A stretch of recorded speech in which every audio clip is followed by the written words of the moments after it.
Mais qu'est-ce que ça veut dire?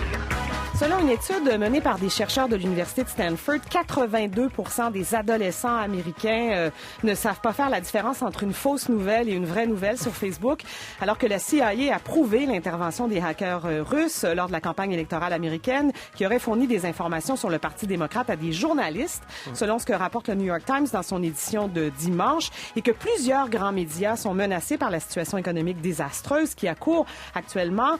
Nous vous proposons aujourd'hui de redéfinir le mot information en compagnie du journaliste Jean-Philippe Cipriani, chef de nouvelles numériques à la Presse canadienne, que nous retrouvons sur ce plateau avec plaisir. Bonjour. Alors, définissons d'où vient le mot information d'abord, Jean-Philippe. Oui, d'abord, ça vient du latin informatio qui signifie action de former, de façonner, donner forme à ou se former une idée de. Alors, au sens étymologique, l'information, c'est ce qui donne une forme à l'esprit et c'est pour ça que c'est pas un mot qui est simple à définir parce qu'une information, ce n'est pas un fait ou c'est pas nécessairement un fait. L'information est rarement neutre d'ailleurs, on va y revenir, mais on mêle souvent l'information avec les faits et encore même les faits peuvent être pervertis. Si on peut dire qu'il y a, par exemple, 2 fois plus de poison dans les légumes industriels que les légumes bio, ça peut être vrai, mais si on oublie de dire que c'est 50, 100 ou 1000 fois moins que les normes tolérées, ben là, on fournit une information qui est incomplète. Hein, vous irez voir les TED Talks, c'est rempli d'informations incomplètes, ce genre d'exercice-là. Alors, de nos jours, on peut dire qu'une information, ce serait une nouvelle, un renseignement, une documentation sur quelque chose ou sur quelqu'un qui est porté à notre connaissance. Et il y a plusieurs expressions qui sont sorties, évidemment, qui sont venues avec ce mot-là, pas seulement réseau de l'information, mais l'autoroute de l'information. Souvenez-vous de ça au début du web. On devait brancher tout le monde à la haute vitesse, un réseau informatique. Tout le monde devait se joindre à cette fameuse autoroute, ce qui s'est fait, mais bon, elle semble avoir été bâtie un peu vite parce qu'elle est pleine de nids de poules, cette information, cette autoroute-là. L'information génétique aussi, ça c'est un terme qui est apparu, tout le bagage héréditaire qui est porté par les gènes et les données qu'on recueille sur nous, le big data, ce sera peut-être notre bagage numérique de demain, toutes ces informations-là aussi. Cette trace numérique que l'on laisse, voilà. évidemment. Et vous avez aussi le droit à l'information et c'est là que ça devient intéressant. Obligé à la transparence, à donner toute l'information devant un tribunal par exemple ou aux citoyens pour qu'ils choisissent en toute connaissance de cause. Il y a une valeur démocratique à l'information et ça inclut les scientifiques qui pouvaient pas, par exemple, donner leurs informations. Alors, vous avez ça et au contraire, vous avez le contrôle de l'information qui passe beaucoup par l'explosion des relations publiques pour orienter, pour polir ou pour taire des éléments d'information. Il y a une statistique assez effarante, d'ailleurs, qui est parue l'année dernière, à savoir qu'il y a plus d'employés dans les sections de relations publiques que de journalistes à l'heure actuelle dans un pays comme le Canada, par exemple. C'est de 5 à 6 fois plus de 5 à 6 relationnistes pour un journaliste. Imaginez. Alors, ce qu'on entend par information, et il faut le comprendre, c'est au cœur d'une lutte de pouvoir, ce mot-là, d'influence. L'information va être tantôt corroborée, fabriquée, elle va être utile ou elle va être compromettante, elle va être diffusée, elle va être échangée ou elle va être cachée. C'est au centre de dissension parce que l'information, avant tout, sert des intérêts. Et qui saura le mieux faire valoir sa lecture de ce qu'est la bonne information, c'est celui qui pourra transformer cette information-là en vérité ou en apparence de vérité. Oui, c'est le nerf de la guerre. Et qui gagnera sa cause. Alors, en journalisme, évidemment, moi, tous les jours, chaque article qu'on publie va générer son lot de critiques. Hein. Les psys vont dire qu'on a oublié l'aspect psychologique. Les économistes vont dire que l'aspect économique a été négligé. Les scientifiques, les sociologues, tout le monde. Nos déterminismes jouent sur la manière dont on va accueillir l'information, sur la manière dont on va la comprendre aussi. Mais l'information, il faut le comprendre, n'est pas là pour remplacer la connaissance. Elle n'est pas là faut pas confondre l'information avec connaissance, avec savoir. L'information, c'est la plure d'oignon, mais c'est pas le cœur. Einstein avait bien expliqué ça, il avait mis en garde contre ça d'ailleurs. L'exhaustivité de l'information dans un domaine précis va nous mener à une certaine connaissance. Ironiquement, dans la connaissance populaire, dans la connaissance générale, on connaît l'adage, trop d'informations a tendance à tuer l'information. Ouais. À force de s'informer sur tout, on ne sait jamais rien. Parce que le trop d'informations fait pas référence ici à l'exhaustivité de la connaissance. Il fait référence... à l'éparpillement. Exactement. Et au trop plein d'informations dans lequel ce qui est signifiant et ce qui est significatif va se noyer. Christine Ockrent, d'ailleurs, en a souvent parlé dans ses livres, la frontière entre l'information et le divertissement, qui est de plus en plus floue. Et il y a une espèce d'uniformisation qui sert aussi d'arme pour certains relationnistes et certains certains intérêts stratégiques aussi. C'est comme ça que l'information n'a plus la même portée qu'auparavant. Moi, je me souviens qu'à l'époque où il fallait aller chercher l'information en tapant http:// Oui, chose www. Il fallait faire l'effort d'y aller. Les médias qu'on disait traditionnels disaient encore, toutes les nouvelles numériques proviennent quand même de nous.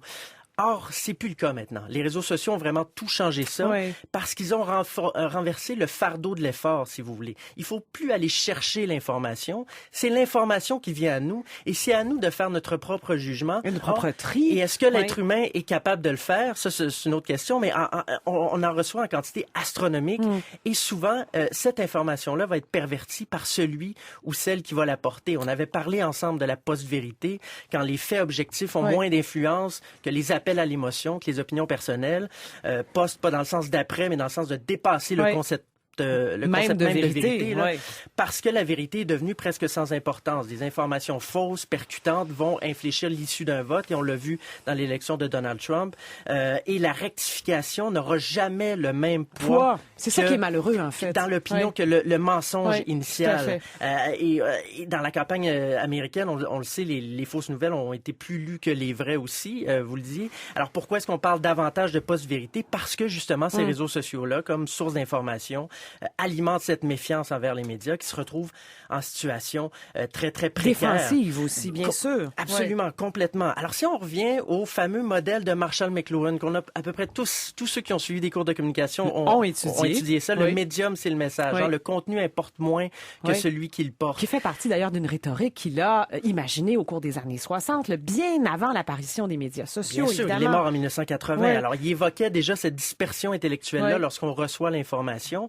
Et ça n'a jamais été aussi vrai qu'aujourd'hui, si on lit ce que McLuhan écrivait, parce qu'avec le numérique, avec la dématérialisation de l'information, l'information n'a jamais eu autant la désinformation comme ennemi. Et là, le médium devient très, très important. Dans l'utopie du 21e siècle, c'était qu'on entrerait dans une société de l'information. On a tous dit ça au début des années 2000.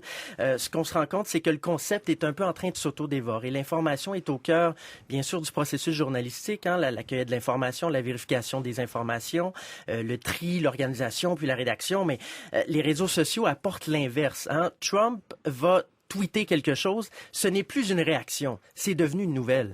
Et peu importe si ce qu'il tweet est faux ou pas, si c'est pertinent ou pas, les médias américains sont à se questionner. Est-ce qu'il faut couvrir les tweets de Donald Trump comme étant une nouvelle? La plupart répondent que non, mais la plupart le font quand même. Daniel Turcotte propose que l'on passe une journée par semaine désormais sans Trump. En fait, le premier vendredi du mois, on devrait faire un silence radio total sur Donald Trump. Qui fasse n'importe quoi, qui s'ouvre les veines, les babines, ce qu'ils veulent, qu'on arrête d'en parler. Parce que c'est vrai que la surenchère médiatique à son égard a probablement contribué à le faire élire aussi. Exactement. Et ça, c'est un exemple, mais toutes les informations parcellaires, incomplètes, contradictoires, ça sert de base à une industrie du complot, de la propagande aussi qui s'est décuplée, qui échafaude les théories, même les plus oiseuses, à la base de ces informations-là.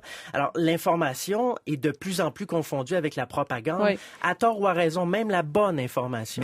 Mais qu'est-ce que vous faites avec... Là, on parle d'information, information. Moi, je pense aussi qu'une partie du problème, c'est que les gens ne veulent pas être informés. Ils veulent être confortés. Confortés dans leurs idées, dans ce qu'ils veulent, dans ce qu'ils constatent, dans ce qui est rassurant, etc. Qu'est-ce qu'on fait avec ça? Si j'avais la réponse, Daniel, mon Dieu, que je serais... Mais c'est parce que t'es tout le temps, c'est pour ça que je te le demande. C'est la bonne question. C'est la question qu'a posée Meryl Streep, d'ailleurs, dans son fabuleux discours d'acceptation de cet hommage qu'on lui a rendu au Golden Globes, quand elle a dit il faut défendre le journalisme plus que jamais. Elle a terminé comme ça. Mais on fait quoi? Parce qu'effectivement, d'ailleurs, François Chambaud, vous disiez dans Le Devoir, dans un entretien que vous avez accordé autour de la parution de votre pièce, où il est beaucoup question de Facebook, que les gens, désormais, publient des articles qu'ils n'ont même pas lus, histoire d'être les premiers à les publier. La majorité des lecteurs ne lisent pas plus qu'un paragraphe, ou parfois seulement. D'ailleurs, Facebook s'engage à ségréguer l'information pour dire si elle est vraie ou fausse. On vient d'embaucher une journaliste, d'ailleurs. Voilà, exactement. Mais vous savez, vous avez les sites de fact-checking, de vérification d'informations qui sont en train, et ce qui est en train d'émerger en 2017, c'est des sites de faux fact-checking, la fausse vérification d'informations pour marteler que le faux est devenu vrai. Vous voyez à quel point on s'en sort pas. Ça n'a pas de fin. Ça veut dire qu'on est dans ça n'a pas de fin, exactement. Vous avez un journal français, Le Parisien, qui a décidé, nous, fini les sondages pendant la Oui, campagne présidentielle oui. française. On a vu ce que ça donnait avec le Brexit. On a vu ce que ça a Oui. fait avec Trump. On va plutôt se concentrer sur les enjeux et les contenus. C'est assez ambitieux en 2017, semble-t-il. Et vous avez Alep aussi. Il y a eu tellement d'informations qui ont circulé là-dessus. Oui. Qui est-ce qu'on peut croire? Quelles informations Oui. sont véridiques? Il n'y a vraiment pas de réponse claire là-dessus. Nicolas Et Tisley. on voit un mouvement aussi. Il y a de plus en plus de grands journaux qui ferment leurs commentaires aussi. Là, parce qu'on est tellement dans l'ère de l'opinion Ouais. maintenant qui a remplacé l'information. Agressive, la Il y plupart a du temps, des d'ailleurs. des grands journaux qui disent, nous, là, les commentaires des lecteurs, c'est fini. On va livrer de l'information. On n'est pas là pour débattre ad infinitum. Là. D'ailleurs, Oui, Turcotte. mais ils sont là. Oui. Les commentaires. C'est ça le problème. Mais- Je pense qu'à un moment donné, il va falloir que s'il y a vraiment une colère chez les gens, il va falloir qu'on acknowledge ce phénomène-là. Ouais. Qu'on la Ouais, reconnaisse. qu'on oui, le oui. comprenne. Qu'on le reconnaisse, qu'on en prenne connaissance. Je termine quand même en disant que il y a cette méfiance-là que c'est en toute information Oui. qu'on peut recevoir. Il y a une espèce de paranoïa douce qui est induite par ceux qui ont intérêt à ce qu'on s'en méfie. Mais je vous rappelle quand même que l'information, c'est la base de la démocratie parce que l'information doit être un outil démocratique. Et je reprends les mots d'un sociologue français Oui. qui disait bien informés, les hommes sont des citoyens, mais mal informés, ils deviennent des sujets. Et c'est un peu ça le danger. La civilisation démocratique, elle est fondée sur l'information et sur l'exactitude de l'information. Ben oui, c'est dans la Constitution, Parce- autant française qu'américaine Voilà. que canadienne. Alors, si le d'ailleurs. citoyen Ouais. n'est pas correctement informé, Ouais. ben, son vote veut rien dire. Et on en a quelques exemples qui commencent à pulluler. Alors, c'est périlleux de vouloir redéfinir l'information parce qu'on est en plein dans une période de redéfinition. Mais j'ose espérer quand même que ça demeure un outil, un rempart au mensonge, à la bêtise. Et qu'on cesse peut-être de s'acharner sur le médium, le messager, qui est déjà pas mal amoché. Voilà, vous avez parfaitement raison. Nous allons placer les références des ouvrages qui ont nourri votre réflexion autour de cette redéfinition du mot information sur notre site web. Merci beaucoup.